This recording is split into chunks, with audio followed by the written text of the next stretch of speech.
Welcome to IABM TV. I'm now joined by Thomas Box, who's the Director of Solutions Engineering for Media at Edgio.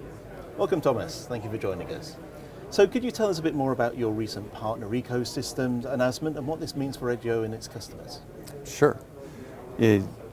We know what we do at Edgio, which is we have a global CDN, we have a content workflow product called Uplink, we help with web acceleration and security.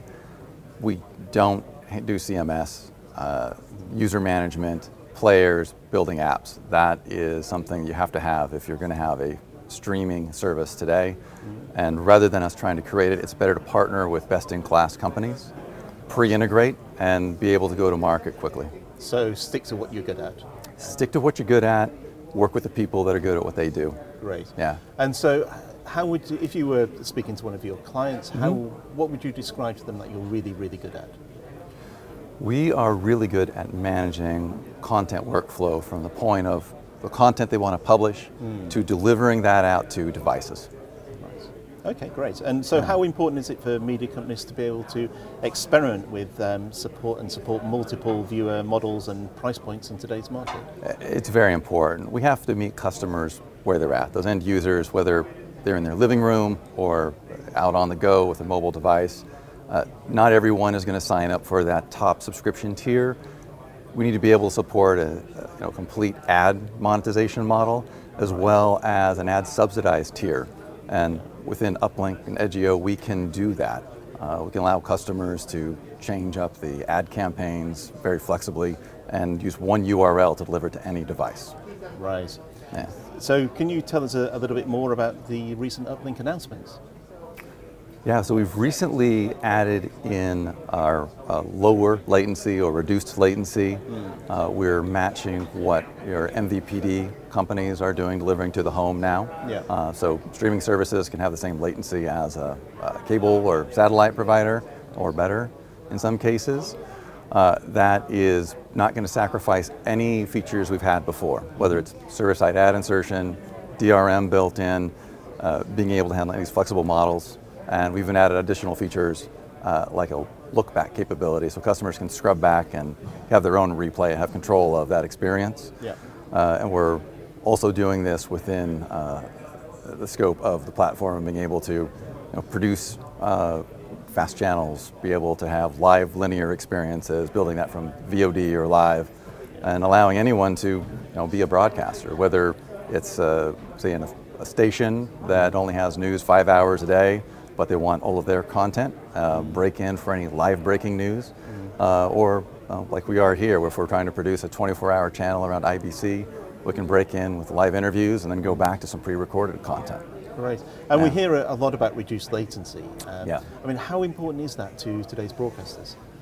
Well, you've got to have quality, you've got to be able to have that content show up at the same time as other platforms that are out there.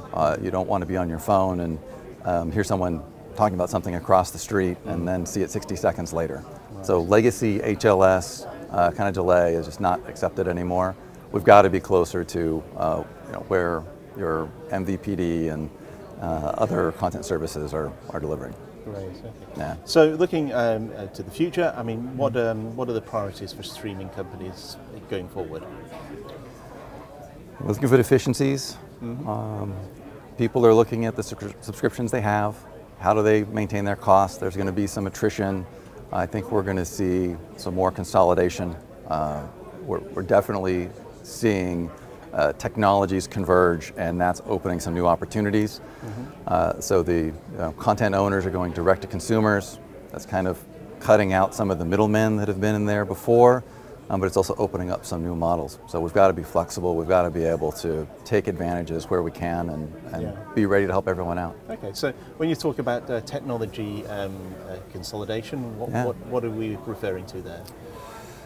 Well, with the consolidation side, we're seeing we've got too many offerings out there in the field. So we're seeing studios be combined. Right. We're seeing broadcasters being challenged. We're seeing cable companies. They always sold video for decades. They've been selling video as a primary service.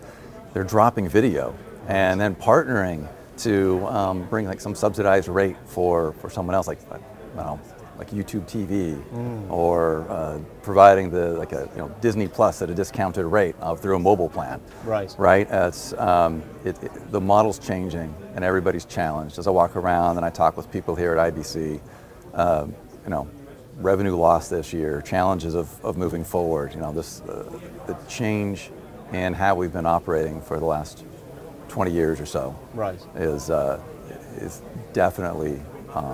And when you say the model's changing, how's that been driven? Who's driving the change of the model? I think we're seeing the costs of to consumers. Yeah. Economic pressure is driving it.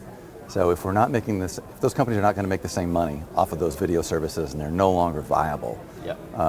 What's the entertainment value, and do they need to provide that? Companies that are infrastructure are providing broadband, then we'll focus on the broadband and what people want. If the video services aren't helping out, then that's what they're reevaluating. Right. It's the largest companies are keeping it going. The smaller companies, regional folks, are having a challenge, and at a like mobile networks, network operator level, yeah. they're evaluating trying to provide video service as well, but at a cost-effective rate. How are they going to do that?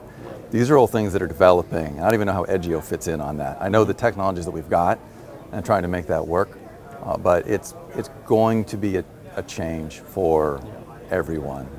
With the systems integrators, solutions providers like Edgio, the content owners and the content services, and new opportunities with network operators and where they're distributing content. Yeah. And as a business, you're ready for the fight, are you? You're ready for that change?